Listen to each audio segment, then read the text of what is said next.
¿no? Hasta ahora es, primero empezamos con el concepto de cargas, ¿no? Y hemos visto que las cargas generan, bueno, hay una fuerza de Coulomb entre cargas, ¿no? Puntuales.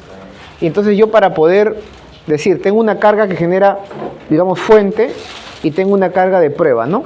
Entonces nosotros definíamos el concepto de campo eléctrico, ¿cierto? Y decíamos que el campo electrostático es un vector, es un campo vectorial, ¿no? Que en cada punto del espacio pues toma algún valor, ¿no? Así está, en cada punto del espacio. Respecto de un observador, pues en cada punto del espacio, ¿no? Y había dos formas de calcularla, ¿no? Una era la fórmula general, que era lo que se conoce como, bueno, también viene de la ley de Coulomb, ¿no?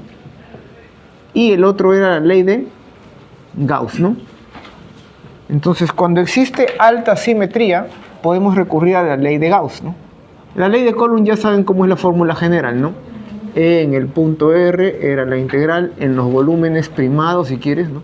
Sería en los volúmenes que le decíamos las coordenadas primadas, ¿no? De ρ, de R', de cubo de R'. Algunos a esto le llaman d tau prima o d v', es un volumen, ¿no? Y acá venía R menos R' sobre el módulo de R menos R' al cubo, ¿no? Ya, y la ley de Gauss era lo que habíamos introducido el concepto de flujo, ¿no? Decíamos, el flujo eléctrico, o sea, del campo eléctrico, en una superficie gaussiana, en cada punto de la superficie el campo toma un valor, este R de aquí es un punto de la superficie, y el diferencial de área también varía, porque varía el normal y el elemento de área en general, ¿no? Entonces decíamos de una superficie gaussiana cerrada, ¿no? A esto le habíamos anotado como el flujo eléctrico en una superficie gaussiana, ¿no? ¿Y esto qué era igual? Esto era la carga encerrada sobre epsilon sub 0, ¿no? Entonces, cuando existía alta simetría, esta ley es una ley general, o sea, es la primera ley del electromagnetismo. Esto se cumple siempre. La pregunta es, ¿en qué casos yo puedo resolver para E, ¿no? Entonces, puedo resolver o calcular el campo eléctrico en cada punto del espacio si existe, ¿qué cosa? Alta simetría, ¿no? Y se habían visto los casos, ¿no? Punto esfera, cable infinito, cilindros, y el otro era planos, ¿no? No, entonces, por ejemplo, ¿no? Vamos a plantear, por ejemplo, ¿no? El problema de la práctica, ¿no? El problema que dice, tenemos una placa, ¿no? Entre menos A y A, digamos, tenemos el eje X acá, puede ser Y si quieres acá, y tenemos acá un material con cierto ρ, ¿no? ρ que puede depender de X, o sea, respecto a este origen, el ρ podría depender de X de alguna forma, pero tendría que depender para la derecha y para la izquierda de forma par, o sea, ser una función par, ¿para qué? Para que por simetría yo diga que el campo eléctrico tiene cierta simetría, ¿no? Para poder aplicar ley de Gauss, ¿no? Entonces, esta es una función par, ya está. Esto es un dato. Y te piden calcular el campo en el espacio, ¿no? Entonces, ¿cómo calculamos, no? Tenemos la fuente que es carga, acá, ¿no? Entonces, ¿cómo calculamos el campo en el espacio? Bueno, en R si quieres, ¿no? Sabemos que por la simetría va a ser solamente una componente a lo largo de X en el unitario Y, ¿cierto? El campo va a apuntar solo, porque esto es infinito. Si esto es infinito, entonces el campo solamente puede ser en esta dirección, así, ¿no? Por la simetría, no puede tener otra componente, ¿no? Entonces, esto es clave en el problema. El campo tiene solamente una orientación, ¿no? Ya está. Entonces, ahora nosotros decimos, vamos a dividir el espacio en regiones, ¿no? Vamos a decir primero, como E depende de X, calculamos primero para un punto X entre 0 y A, o sea, cuando el valor absoluto de X es menor que A. Y luego hablaremos cuando X es mayor que A, o sea, fuera, ¿cierto? Entonces, cuando el valor absoluto de X es menor que A, ¿qué superficie gaussiana podríamos utilizar? Podríamos utilizar acá un cilindrito, pero ¿dónde están las tapas del cilindro? Acá. ¿Correcto? Porque si tú coges un cilindro con las tapas acá, no tiene sentido, porque ahí ya estás cogiendo una superficie lateral donde el campo solamente apunta así, el campo es así, en todo el espacio es así. Si tú coges un cilindro así, acá te vas a complicar la normal con el campo, ya no vas a poder aplicar esto. alta simetría. Entonces tú coges donde acá serían las tapas, digamos, ¿no? Llámale un área A, ¿no? Y solo existe flujo en las tapas, ¿no? Entonces, ¿cuál sería el flujo? El flujo del campo eléctrico en la superficie gaussiana sería el flujo en la tapa de acá más el flujo en la tapa de acá, ¿cierto? Si tu ρ es positivo, porque si es negativo simplemente cambias el signo, tú sabes que las líneas de campo van a ser así y acá así, ¿cierto? Porque salen de lo positivo, ¿cierto? Esto de acá es un volumen de carga positiva, digamos. Entonces las líneas son hacia afuera. Entonces acá tienes flujo positivo o negativo. ¿Cómo es la normal? La normal es saliendo de la superficie, ¿cierto? Entonces aquí es positivo y aquí positivo. ¿Por qué negativo? ¿Por qué? Porque acuérdate que la normal está hacia afuera de la superficie, ¿no? Gaussiana. Entonces, en los dos casos es positivo, ¿no? Entonces sería, si quieres, E en X por A más el campo en menos X, pero es módulo, ¿no? Módulo por A. ¿Y esto qué sería igual? La carga encerrada sobre epsilon sub 0, ¿cierto? ¿Cuál es la carga encerrada? Rho, bueno, sería la integral de ρ. ¿Cuál es el volumen? El volumen está, si ese es un punto X, este es menos X, toma simetría, ¿no? ¿Cómo sería? Sería el diferencial de volumen, sería el área de la tapa, diferencial de X, ¿cierto? Entre menos X y X. Entonces, de acá tú vas a decir 2 veces el módulo del campo en X por el área, ¿sí? Porque el módulo acá y el módulo acá es el mismo por simetría, el módulo, ¿cierto? Ahora, ¿la componente será la misma? Aquí la componente del campo es positiva o negativa en el punto X. Está apuntando el campo a la derecha, ¿cierto? De manera que esto es positivo en la dirección Y, ¿cierto? Y acá en menos X el campo apunta a la izquierda, ¿cierto? De manera que esta componente es negativa, ¿cierto? Ese es el truco, ¿no? Pero el módulo sí es el mismo. Y cuando tú hayas flujo estás hallando módulo del campo por el área. Correcto, acá es positivo el flujo y acá es positivo también el flujo. En los dos se suman, ¿no? Entonces, ahora sí, el área sale de acá y se anula. Y te queda entonces 1 sobre epsilon sub 0 la integral de ρ de X diferencial X, ¿no? Como ρ es una función par, ¿no? Esta es una función par. Entonces de menos X a X es 2 veces de 0 a X, ¿cierto?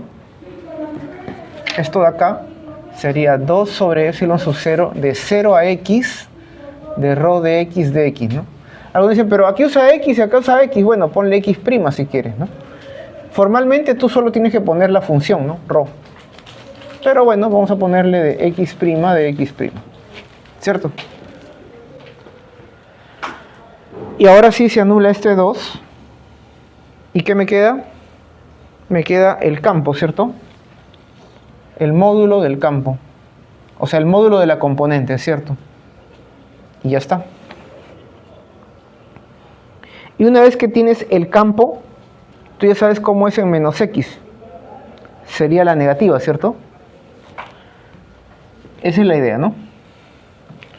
Tú sabes de que si acá tú tienes, ¿no?, un punto X y acá menos X, por el problema el campo aquí es hacia acá y aquí el campo es hacia acá, ¿no? Entonces el campo en X, perdón, claro, es menos el campo en menos X, ¿cierto? Componentes, ¿ah? No módulo, componentes. Entonces, por lo tanto, voy a escribir el campo así. El campo, ya vector, en cualquier punto del espacio, pero cualquier punto del espacio solo depende de X, pues, ¿no? Sería XY, ¿a qué sería igual? Vamos a condensar esto. Sería, hasta aquí está todo bien, ¿no? Sería 1 sobre epsilon sub 0, la integral de rho de x, bueno, rho de x prima si quieres de x prima de 0x, y, ¿cierto? Cuando x es mayor que 0. Y en el otro, ¿cuánto sería? Lo mismo pero negativo, ¿cierto? Menos 1 entre epsilon sub 0 de 0x de rho de x prima y cuando x es menor que 0, ¿cierto? Ya, pero acá el x está entre menos a y a, porque de ahí hemos partido, ¿cierto? ¿Cierto? Ahora, ¿qué pasa si tu x está afuera?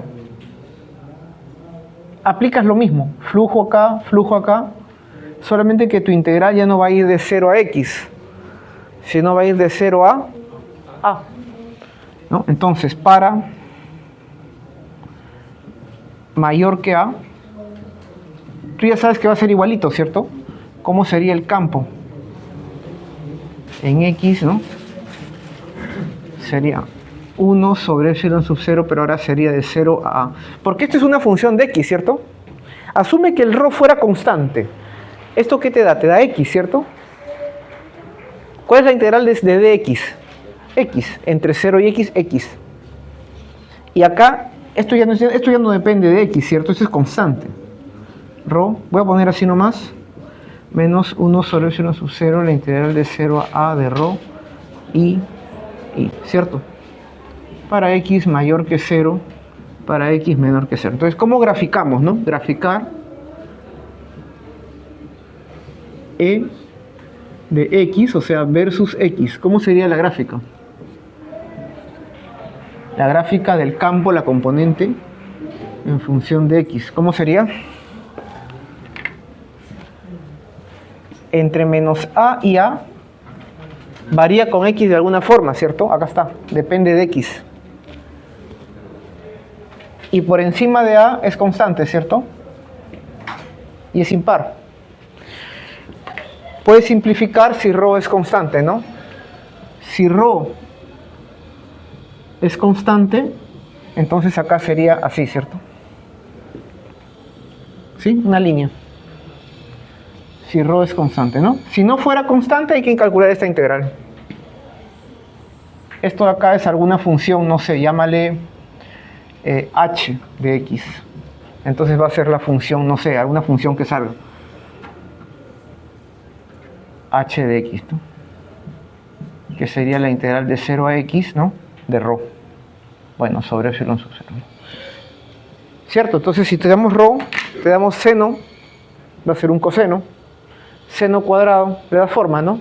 Multiplicas por 2, divides por 2, 2 seno cuadrado, 1 menos el coseno del doble y haces el cálculo, ¿no? Esa es la idea, ¿cierto? Bien, ¿alguna consulta sobre ese problema? Es un problema bonito, ¿no? Porque hay que aplicar la simetría bien, o sea, hay que tener en cuenta cómo es el campo y que en los dos casos los flujos se suman y que el rho es par para aplicar la simetría y que el campo, la componente es impar, pero el módulo del campo sí es par, claro. Pero el campo, esta es la componente en la dirección x del campo, es impar. Aquí apunta a la derecha, es positivo, y aquí apunta a la izquierda, de esa forma, ¿cierto?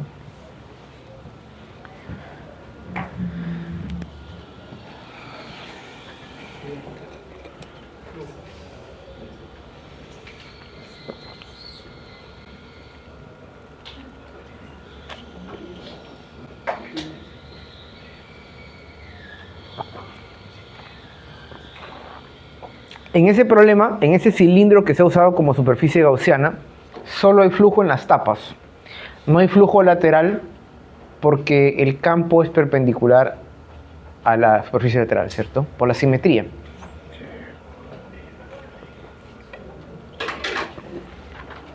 Vamos ahora a plantear el otro ejercicio que les gustó mucho, el cilindro, ¿no? Sí, una fotito por ahí. Por eso como yo uso colores, ¿no? Trato de usar colores. Con colores es más didáctico, ¿no? Hasta mis camisas son de colores. Hay que... Ahorita estoy con la alta frecuencia, el espectro visible, el violeta, pues, ¿no? El rojo es el de menor frecuencia, el de más alta frecuencia. La catástrofe del ultravioleta, ¿no? El cuerpo negro, radiación de cuerpo negro.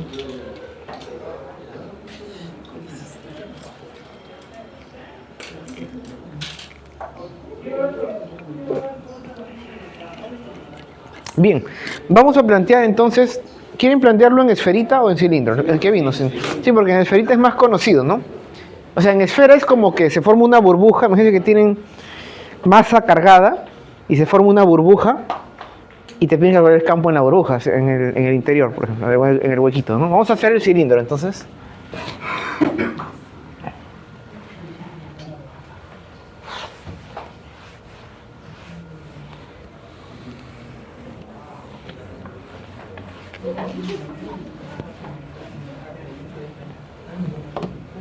Entonces vamos a plantear el problema del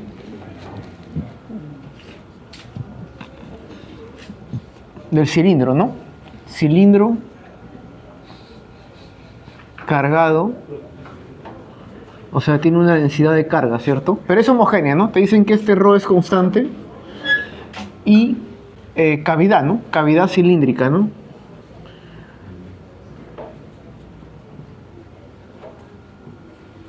A ver, ¿cómo decía el problema exactamente? Es un cilindro. No, y en algún punto hay un huequito, ¿no? Hay una cavidad. Y todo esto de acá se supone que todo esto es... Espérate, voy a dibujarlo un poco más grande para poder colocar los vectorecitos.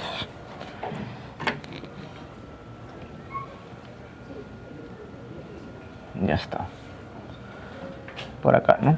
Bueno, vamos a poner acá un centro O y acá le vamos a poner O'. Te piden calcular el campo eléctrico en todo el espacio, ¿no? Se supone de que esto de acá está, todo esto está cargado, ¿no? Y acá hay una cavidad, ¿no? Todo esto está cargado, ¿no? Homogéneo. Entonces, claro, el problema es usar superposición, ¿no? Superposición.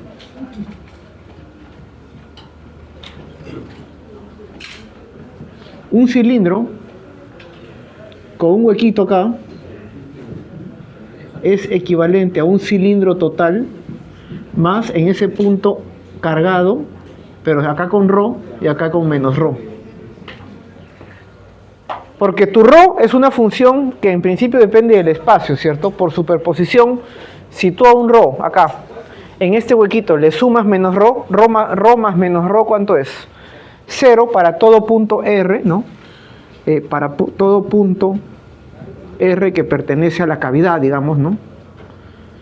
El ρ sería ρ, o sea, ρ de R sería ρ más menos ρ, ¿cierto? O sea, 0. Tú quieres que se anule la carga en el huequito.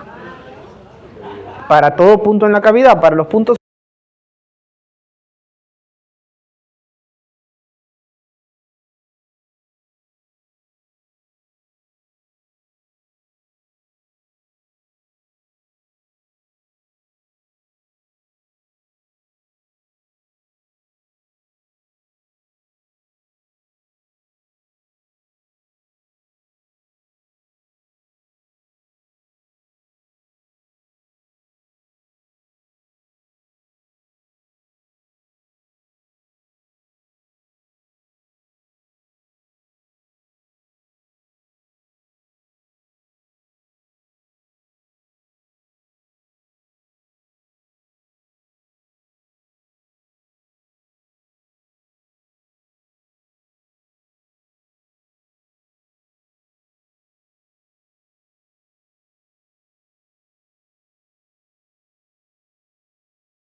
Y este tiene electrolitos, ¿no? O sea, tiene algo ahí que activa, ¿no? Sí, dime. Profe, una consulta. Yo me acuerdo que en el flujo usted decía que cuando el flujo es cero, no necesariamente el campo eléctrico es cero. No, para el dipolo, por ejemplo, ¿no? Q y menos Q. Tú sabes cómo son las líneas de campo, ¿cierto? Coge una gaussiana que la rodea al dipolo. ¿Cuál es el flujo en esa gaussiana que rodea el dipolo? Cero al ojo, porque la carga encerrada sería Q más menos Q. Y pregunta, ¿el campo es cero? No, porque el campo varía en el espacio, ¿sí? Por eso, en ese caso, ¿por qué usted puede afirmar que la gradiente cruz fuerza es cero? Ah, esa es una buena pregunta, ¿no? ¿Por qué es cero, no? Claro, estás tomando un camino cerrado. Y entonces, este es un teorema, ¿no? Que se llama el teorema del rotacional de Stokes. ¿Por qué puedo afirmar que esto es cero? Porque esto debe cumplirse para cualquier camino cerrado. Para cualquier camino cerrado. O si quieres, esta superficie debería cumplirse para cualquiera. Puedes usar S, pero pregunta, ¿por qué no integro el flujo? Aquí me equivoqué. Es que aquí me equivoqué. Es por eso. Porque acá es el diferencial de área. Esto es flujo, ¿cierto? Integral de superficie. Entonces, esto es flujo. O sea, la circulación o la integral de línea de la fuerza es igual al flujo de su rotacional. Pero ¿cuál superficie? Puedes tomar cualquiera. O sea, también podrías tomar S' o S segunda. ¿Cierto? Entonces, como es arbitraria cualquier superficie, entonces esto tiene que ser cero. Porque la superficie es arbitraria. No, es que no es ley de Gauss, ¿no? O sea, claro, yo entiendo tu punto. Tú dices el flujo igual a cero no implica que el cambio vectorial sea cero. Pero esa es ley de Gauss, ¿no? Ahí usamos el flujo en el concepto de número de líneas, ¿cierto?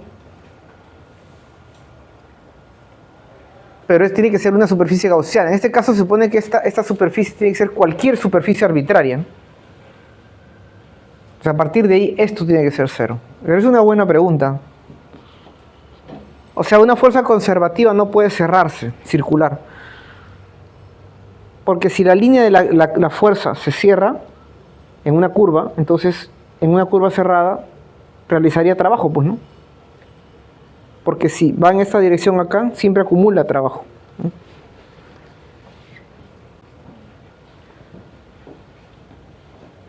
Sí, esa es una muy buena pregunta, sí.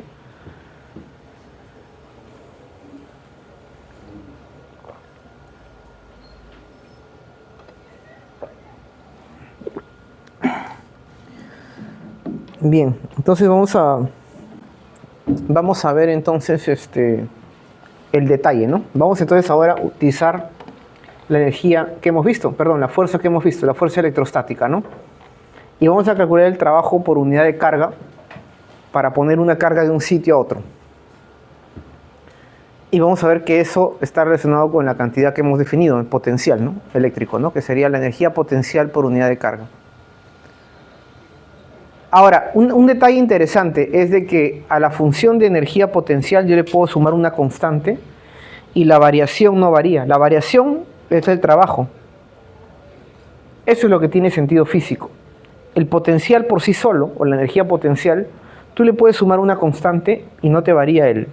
Tú lo que tú mides siempre son cambios. Cambios.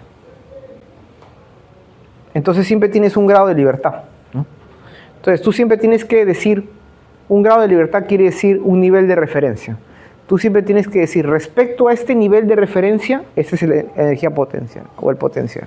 Entonces tú puedes decir, para una distribución de carga localizada, en el infinito el potencial es cero. Entonces respecto del infinito, o respecto de tierra, el potencial en este punto vale tanto. Entonces tú siempre tendrás un nivel de referencia y fijar el potencial ahí, ¿no? Y respecto a ese nivel de referencia fijo, tú mides potencial en otro punto. Entonces tú estás viendo variaciones. Entonces vamos a ver para la fuerza eléctrica, ¿no? Vamos a ver. Chicos, voy a seguir por acá. A ver, ustedes me avisan.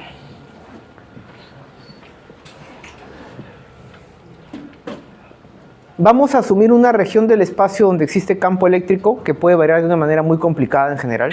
Es un campo electrostático. O sea, podría variar en el espacio, pero es estático, ¿no? Porque es electrostático, no depende del tiempo, ¿no? Y vamos a calcular el trabajo de la fuerza eléctrica entre dos puntos, ¿ok? Vamos a ver, ¿ya?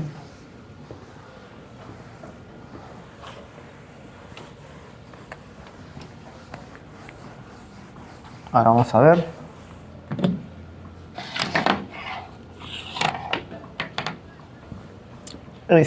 Vamos a calcular entonces, ¿no?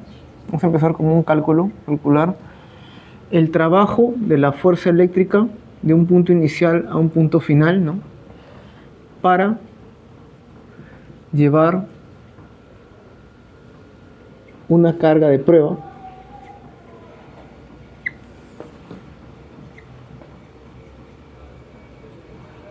Q sub 0. Bueno, se supone que estoy redundando para llevarlo de un punto inicial a un punto final, ¿no? Para llevar una carga de prueba de punto inicial a un punto final, ¿no? Entonces, vamos a asumir la siguiente situación, ¿no? Tú tienes una región del espacio donde existe un campo eléctrico de alguna manera, ¿no? De alguna manera existe campo eléctrico, ¿no? Pueden ser líneas así que se van abriendo. Entonces tú tienes, siempre tú toda la física la analizas respecto a un observador, ¿cierto? Entonces tú tienes un campo eléctrico, electrostático en el espacio, ¿cierto? En cada punto del espacio. Y tú dices, yo quiero llevar de un punto inicial, no sé, a un punto final. Vamos a poner punto inicial aquí, a lo largo de una curva, a un punto final. ¿Qué quiero llevar? Quiero llevar una carga de prueba, ¿cierto? Una carguita de prueba. Q sub 0. ¿Sí? Yo sé que sobre esta carga de prueba en el campo eléctrico, ¿qué aparece? Una fuerza, ¿cierto? Entonces, el trabajo es el trabajo de la fuerza eléctrica, ¿cierto? Bien, entonces vamos a calcular eso. Vamos a ver si esto todavía pinta. Esta que se acaba, voy a coger otro por acá. Así como yo digo siempre, debe siempre haber mucho papel y mucho lapicero para que los genios hagan cálculo. Debería haber muchos plumones para que los profesores hagan bastantes cálculos, ¿no? Entonces, vamos a ver. El trabajo de la fuerza eléctrica de un punto inicial a un punto final, definición. ¿Cuál es la definición? La definición es a lo largo de una curva, esta sería la curva, ¿no? Desde un punto inicial hasta un punto final ¿de qué? De de la fuerza eléctrica, porque es el trabajo de una fuerza, punto diferencial de línea, ¿cierto? Ya, y esto de acá que sería igual, sería Q sub 0, que sale por la integral de un punto inicial a un punto final, a lo largo de un camino, de E punto de L, ¿cierto? ¿Cierto? Ahora, yo quiero que la carga no acelere, ¿no?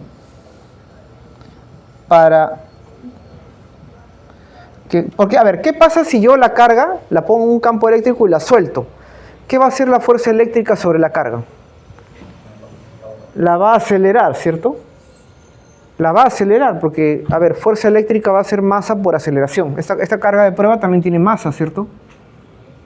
Tiene una masita, va a acelerar. Y si acelera, emite radiación electromagnética. Yo no quiero que emita radiación electromagnética, ¿por qué? Porque si emite radiación electromagnética, tienes una fuerza no conservativa actuando. O sea, ya no sería un sistema conservativo, porque la radiación implica que está perdiendo energía. Tú quieres que se conserve la energía. Entonces, ¿qué quiere decir? Para que la carga no acelere,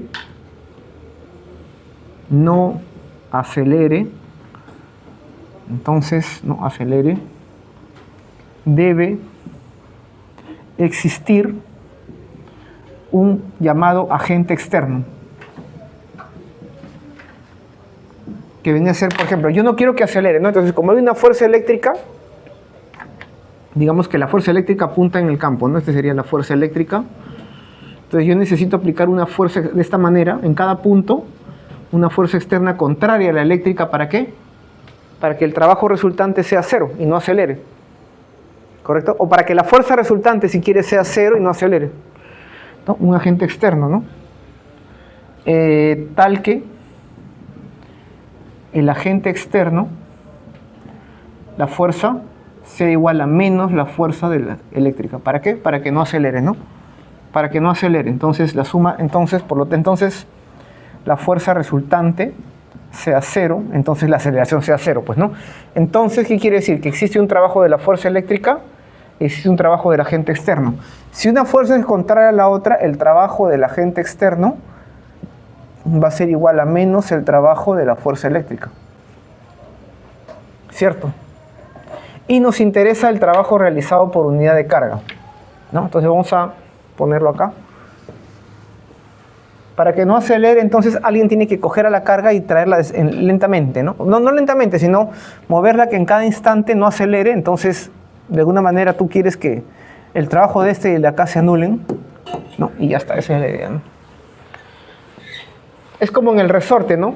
La masita del resorte, cuando tú estiras la masa y tu mano está estirando el resorte, ¿cuántas fuerzas actúan sobre ese punto? La fuerza elástica, ya, lo jala a un lado, y el otro, ¿cuál es? Tu mano. Tu mano, ¿no? Tu mano que lo jala, esa sería la fuerza externa, pues, ¿no? Y la otra sería la elástica, ¿no? Y si tú quieres hacerlo de manera que no acelere, lo sacas lentamente del equilibrio, lo vas estirando, entonces que en cada instante sean iguales estas dos fuerzas, ¿no? Queda un movimiento rectilíneo uniforme, pues, ¿no? Ya, esa es la idea, ¿no? Entonces, simplemente para poder hacer el cálculo, nada más, ¿no? Después ya tú te olvidas porque al final solamente te interesa definir el potencial, nada más, ¿no? ¿No? Entonces vamos a colocar acá el trabajo de la fuerza eléctrica para ir de un punto inicial a un punto final es igual a menos el trabajo del agente externo del mismo punto inicial al mismo punto final, y esto es igual. Nosotros ya vamos a usar un resultado conocido. El trabajo de una fuerza eléctrica que es conservativa va a ser igual a menos la variación de la energía potencial eléctrica, ¿cierto? Y nos interesa entonces el trabajo por unidad de carga de prueba. Entonces, el trabajo por unidad de carga de prueba, esto sería el potencial eléctrico que le hemos denominado V, ¿no? Entonces, a partir de ahí, ¿qué tenemos? Tenemos de que se puede despejar, ¿no? De que delta de V va a ser igual a menos la integral de un punto inicial a un punto final de E punto diferencial de línea, ¿cierto?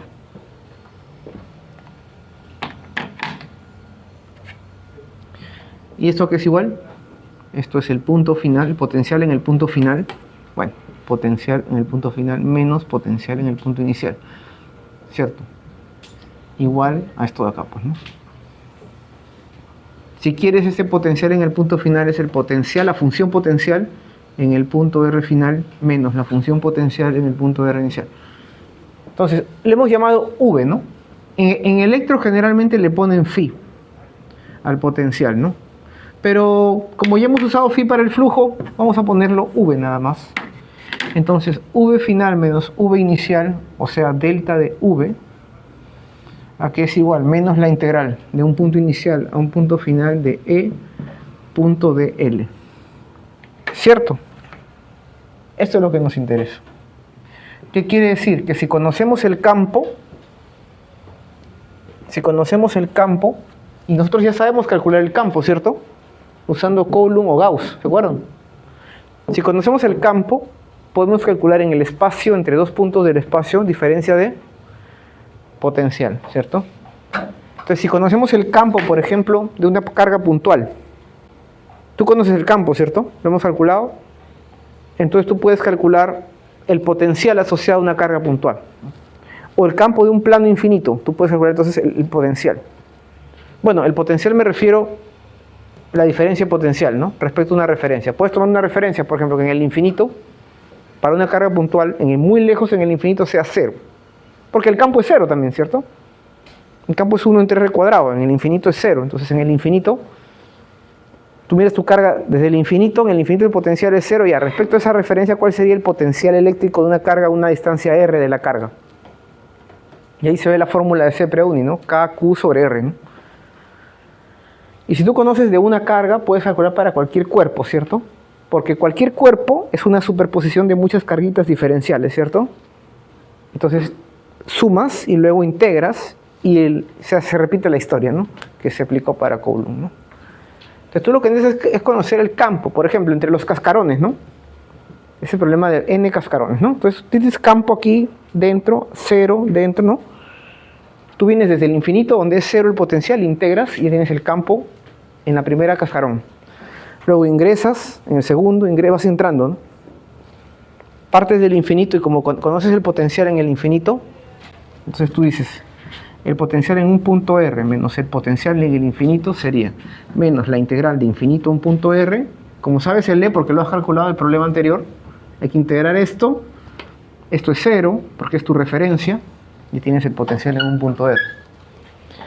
Entonces tú vas a asumir de que el potencial en el infinito es 0. Esto es un punto de referencia, ¿no? Es como un nivel de referencia, ¿no? Pero que solo se cumple para carga localizada.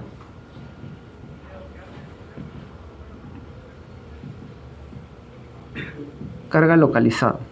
¿Por qué? Porque ¿qué pasa si tienes un plano infinito? ¿Te acuerdas el plano infinito? Que sea infinito.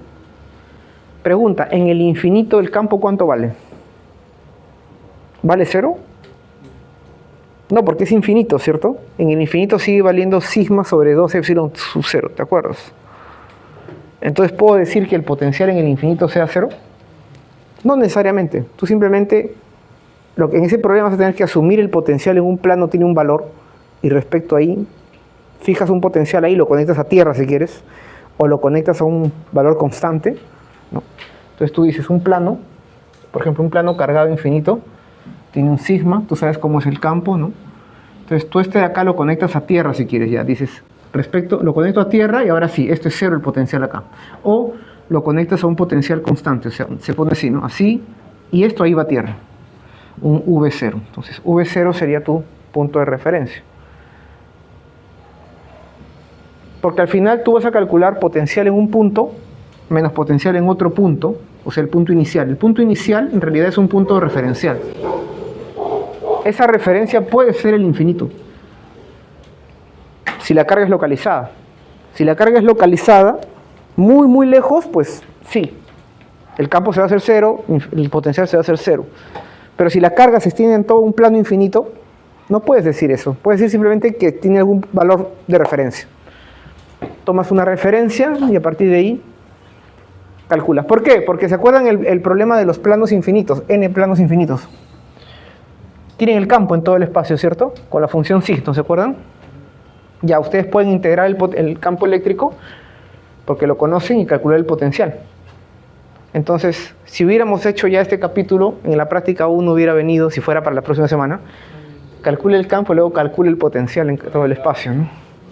Igual para las esferas, igual para la placa. Si tienes el campo, ya tienes el potencial, pues. Si tú conoces el campo eléctrico en todo el espacio, ya lo calculaste, vas a poder calcular el campo eléctrico. Vamos a ver esa expresión ahí mismo, rapidito. Vamos a ver.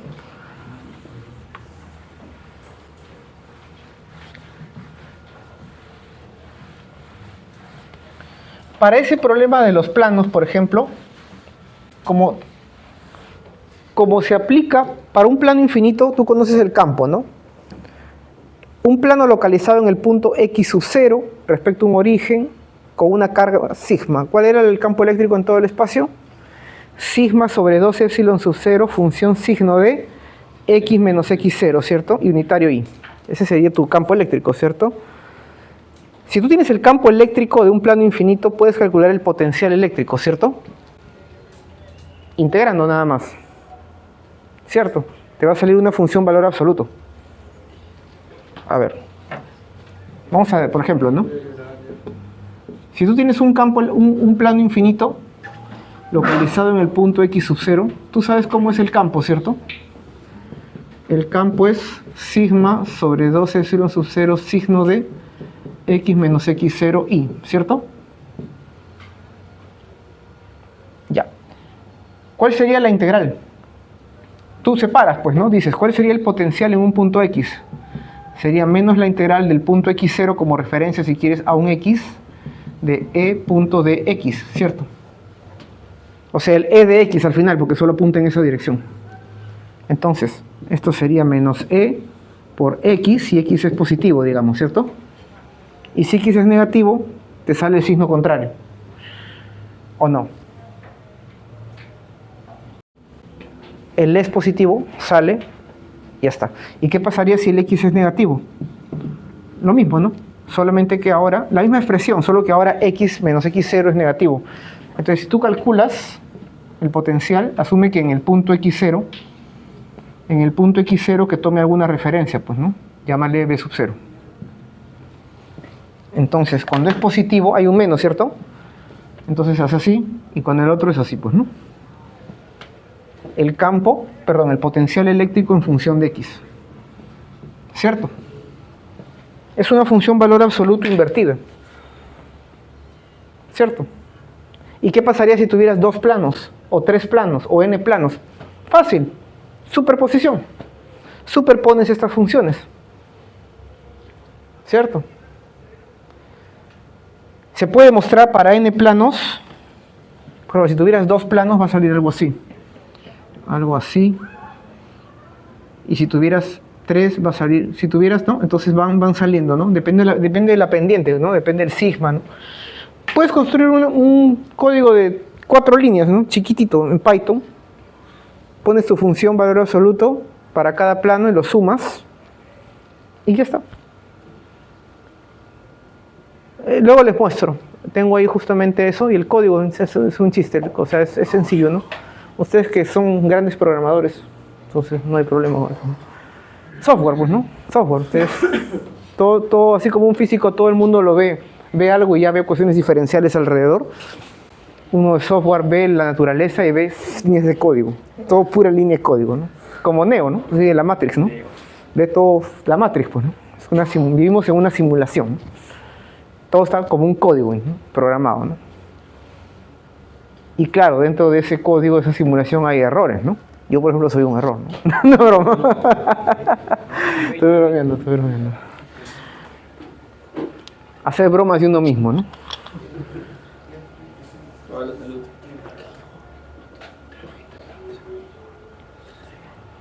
Bueno, lo importante es aprender, ¿no? Y tomarse las cosas con alegría y con buen humor, ¿no?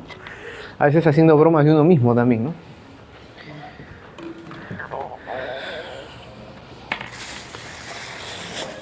Vamos a ver entonces ahora el potencial eléctrico para una carga puntual. Luego vamos a ver la diferencia de potencial eléctrico para un campo constante. Campo constante, el caso del plano infinito, por ejemplo. ¿Qué pasa? Un ejemplo, ¿no? ¿Qué pasa si tengo, no, un ejemplo, 2 planos infinitos, uno con sigma y otro con menos sigma? ¿Cómo será el campo eléctrico? Porque eso lo podemos calcular, ¿cierto? A ver, ¿cómo serían las líneas de campo eléctrico? Sabemos que para sigma salen, ¿no? Aquí sale y aquí sale, ¿cierto? Y aquí este sigma también sigue saliendo, ¿cierto? Ya, y para menos sigma, aquí entra y aquí entra también, ¿cierto? Entonces, como en todo el espacio es constante, ¿qué pasa con estas dos? ¿Se suman o se restan? Se restan, o sea, aquí vale 0 el campo. Y acá se restan, 0. Entonces el campo es 0 y solamente queda campo dentro, ¿cierto? Porque aquí se suman, fíjate, de aquí sale y de aquí entra, se suman, ¿cierto? Entonces acá queda un campo que, si fueran infinitos, pues sería un campo uniforme, y ese es el campo de un condensador plano, por ejemplo, ¿no? Tienes una carga, un condensador plano es como 2 placas cargadas, ¿no? Una con sigma, otra con menos sigma, y entre las placas tienes un campo constante. ¿Cuánto sería el campo entonces acá, al ojo, por ejemplo? Sigma sobre 2 epsilon sub 0 vale cada uno, ¿cierto? Como se suman, sería simplemente sigma sobre epsilon sub 0. Entonces ese es el campo en un condensador de placas paralelas, ¿no? Luego vamos a ver qué cosa es un condensador, ¿no? Cómo se carga Y si se cargan los conductores, ¿no? Así como en la máquina de Winchor, ¿no? Estas esferitas conductoras, ¿no? Están conectadas a botellas de Leyden, ¿no? Esas botellas de Leyden, ¿no? Eran condensadores, son botellas para acumular carga, ¿no? De Leiden por la Universidad de Leiden, ¿no? En Holanda, ¿no? Y entonces, cuando había mucho voltaje entre los conductores, saltaban chispas, ¿se acuerdan? En la máquina de Winchor, cuando ya se sobrecargaba, la carga tenía que escapar a algún lado, saltaba, ¿no? Campo eléctrico muy intenso. Campo eléctrico muy intenso implica diferencia de potencial muy grande o alto voltaje, ¿no? Por eso es peligroso acercarte a una línea de alta tensión. Basta que estés cerca y te puede caer un rayo, ¿no? ¿Cierto? Esa es la idea, ¿no?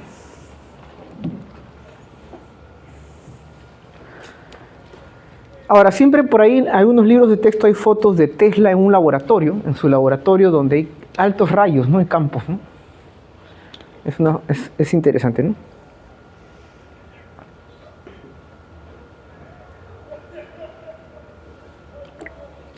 Bien, entonces, vamos a calcular entonces el potencial eléctrico para una carga puntual. Ahora, cuando decimos el campo eléctrico, hemos hablado de la fuerza eléctrica y su energía potencial asociada, y hemos dicho que el voltaje, bueno, el potencial es la energía por unidad de carga de prueba, ¿no? Entonces, es una cuestión interesante porque la fuerza actúa sobre una carga de prueba, ¿cierto? Pero cuando yo hablaba de campo decía la fuerza por unidad de carga de prueba, ¿cierto? Entonces, el campo eléctrico lo crea alguna fuente, actúa sobre cargas de prueba, pero como yo lo divido por unidad de carga de prueba, yo me olvido de la fuente y digo, el campo eléctrico existe. ¿Quién lo creó? Claro, alguna distribución de carga. Y ya sabemos calcular eso. Ahora, de manera análoga, la carga fuente genera un campo eléctrico y ese campo eléctrico tiene asociado un potencial. El potencial, entonces, eléctrico es una propiedad del campo eléctrico.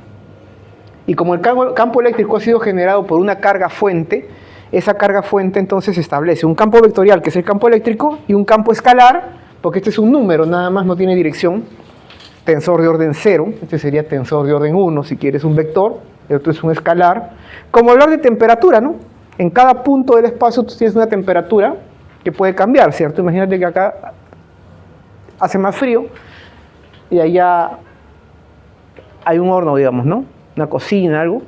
Entonces tú puedes decir, ¿no? En cada punto del espacio tienes un número. Y esto, entonces respecto a un nivel de referencia, ¿no? Puedes calcular. Bien, entonces vamos a calcular, porque aquí hemos dicho que existe un campo eléctrico. ¿Quién lo generó? Claro, alguna carga fuente.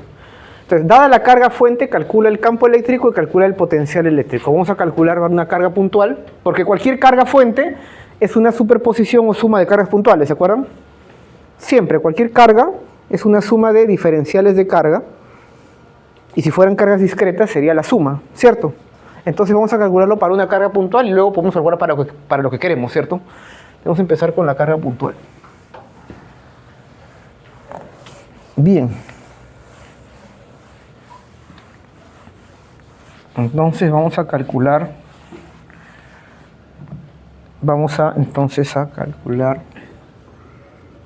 bueno, este ya fue, y este también. Ya, a ver, entonces vamos a ver si tengo más por acá. Hasta quemar el último plumón, como se dice, ¿no? Así como digo, ¿no? Siempre va a haber más papel, más lapicero y más plumones para calcular el potencial eléctrico en un punto R para carga puntual. Carga fuente, no es la carga de prueba, ¿no? Es la carga fuente puntual. Bueno, antes se me había pasado, porque me perdí un poco en el ejemplo. Esto se puede hacer con calma luego, ¿no? Se me había pasado un detalle. De acá podemos decir lo siguiente, ¿cierto? Sabemos que la variación del potencial, o sea, potencial en un punto final, menos el potencial eléctrico en un punto inicial, esto es menos la integral de un punto inicial a un punto final de E punto de L, ¿cierto? Y me había acordado de la acumulación de carga, por ejemplo, puede llevar a alto voltaje en algún sitio y eso podría generar una chispa, ¿no? Y eso podría generar un incendio, ¿no? Entonces, por ejemplo, en una fábrica de cocoa, ¿no? O chocolate en polvo, ¿no? Chocolate es, el polvo del cacao es inflamable. Y como está en un lugar donde hay rozamiento, ¿cierto? Entonces se carga, ¿no? Y podría por alta carga, o sea, un chocolate que ha sido batido de alguna manera el polvo, ¿no? Entonces es cargado, tiene un RO, una densidad de carga. Y si es muy alta, puede haber una chispa en algún lado, y como es inflamable, se incendia todo, pues, ¿no? Mejor entender. Entonces, siempre uno debe tener en una industria, ¿no? O en una casa, en una residencia, siempre tiene que haber un punto de tierra donde cualquier exceso de carga sea neutralizada, ¿cierto? Bien. Entonces tenemos esto acá, ¿cierto? Entonces lo que yo puedo decir es que el diferencial de la función, una función escalar potencial, aquí es igual. Esto es menos E punto de R. Entonces aquí voy a pasar a una notación que se dice el campo eléctrico en el punto R es igual a menos, se pone así, pero es un abuso, derivada respecto de R de V, que en realidad es menos el gradiente de potencial eléctrico.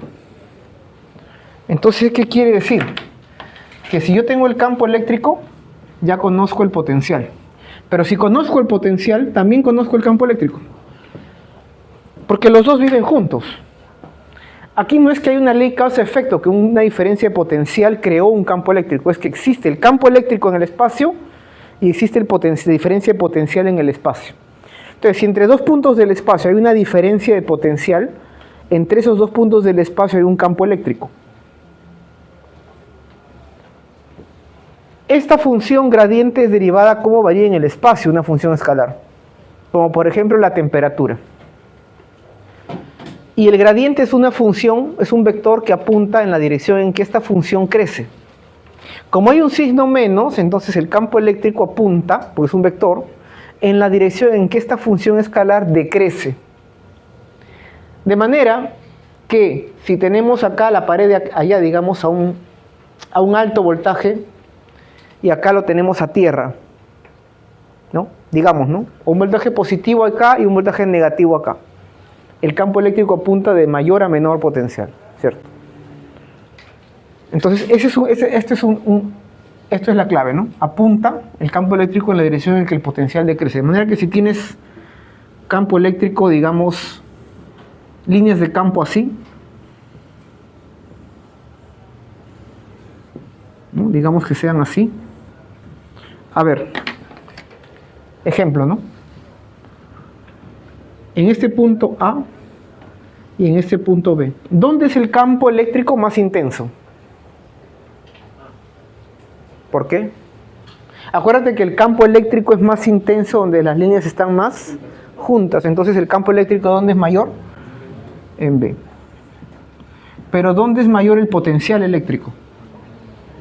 El potencial eléctrico, el campo apunta en la dirección en la que el potencial disminuye, ¿cierto? O sea, en el espacio su gradiente, en la dirección en que disminuye. Entonces, el potencial en A es mayor que el potencial en B. Entonces, no necesariamente que el campo sea mayor en un punto implica que el potencial sea mayor. Porque va a depender de cómo esté orientado. Si las líneas fueran al revés, ahí sí. ¿Cierto? Porque el campo apunta en la dirección en la que el potencial disminuye. Entonces, como el campo apunta para allá, en B hay menor potencial eléctrico que en A. Sin embargo, el campo es más intenso en B que en A. ¿Cierto? Ya, esa es una cuestión, ¿no? Entonces, ahora sí podemos calcular para la carga puntual. Carga fuente puntual, porque nosotros ya sabemos cómo es el campo, ¿no? Vamos a decir que acá tuviéramos una carga Q fuente, ¿no? Y nosotros conocemos para esta carga fuente cómo son las líneas de campo, claro. Y conocemos cómo es el campo, ¿no? Entonces vamos a asumir nuestro origen acá por practicidad, ¿no? Vamos a asumir nuestro origen en el punto de la carga. Entonces, tú quieres calcular en un punto R cuál es aquí el potencial. Va a salir la fórmula de C preuni, ¿no? KQ sobre R. Pero vamos a calcularlo, ¿no? Entonces, decimos, ¿no? Decimos, la diferencia de potencial es igual a menos la integral de E punto elemento de línea, ¿cierto? Ya, entonces nosotros vamos a calcular acá el potencial en el infinito, perdón, el potencial en el punto R menos el potencial en el infinito. O sea, nuestro punto final es el punto R. Queremos poner la carga acá, de prueba, digamos, ¿no? Entonces, en el infinito sería menos la integral del infinito, porque es inicial el infinito, a R, ¿cierto? ¿De qué? De E, que es el campo de la carga Q, que lo conocemos, punto, elemento de línea. Y aquí introducimos entonces lo que nosotros estábamos diciendo. Necesitamos un nivel de referencia. La referencia es que el potencial para una carga fuente puntual en el infinito, ¿cuánto vale? 0. Entonces, esta es nuestra referencia. Y ahora sí, entonces, el potencial eléctrico en el punto R sería igual a menos la integral de el infinito a un punto R. Y tenemos acá ventaja, porque nosotros conocemos el campo eléctrico en un punto arbitrario R, ¿no? Claro, se supone que nosotros vamos a hacer un camino que viene del infinito hasta este punto, ¿cierto? Acá hay un camino, ¿no? Ya. Como sabemos que esta es una fuerza, bueno, este es un campo conservativo, no depende del camino, pero no nos preocupamos por eso, sino nos preocupamos porque podemos tomar una línea recta, pues, y con eso se simplifica todo. Pero lo podemos ver directamente de la expresión. ¿Cuál es el campo eléctrico? ¿No es K eléctrico Q sobre R cuadrado E radial? Ya, punto. El elemento de línea lo podemos utilizar en las esféricas, porque tiene simetría esférica también el problema. ¿Cuál sería el elemento de línea? Sería el diferencial de R, E radial, más algo, E teta, más algo, E phi. ¿Por qué digo algo que no me interesa? Porque en el producto escalar, ER con ER, ¿cuánto es? ER.ER, 1. ¿Y cuánto es ER.E teta? 0. ¿Y acá? 0. Entonces no me interesa lo demás. Entonces esto simplemente sería menos la integral del infinito a R de K eléctrico Q sobre R cuadrado. R.ER es 1, ¿cierto? Me queda de R. Entonces esto KQ sale, sería menos K eléctrico Q, la integral de R sobre R cuadrado del infinito a R, ¿cierto? Y ya está, porque eso ustedes lo conocen, ¿no? Menos K eléctrico Q, esto es menos 1 sobre R del infinito a R, ¿cierto? ¿Cierto? Entonces sería menos 1 sobre R más o menos 0, ¿cierto? Entonces si con el menos se hace más, ¿cierto? Sería K eléctrico Q sobre R, ¿no? Ya está. Y esto es lo que han visto pues justamente en C preuni, ¿no? Para la carga puntual. Y si tenemos la carga puntual, ¿no? Entonces si tienes un diferencial de carga, acá pones diferencial de carga, ¿cierto? Ese sería un ρ diferencial de volumen y lo puedes calcular para un volumen arbitrario. Entonces vamos a generalizar, a ver cómo se sale eso.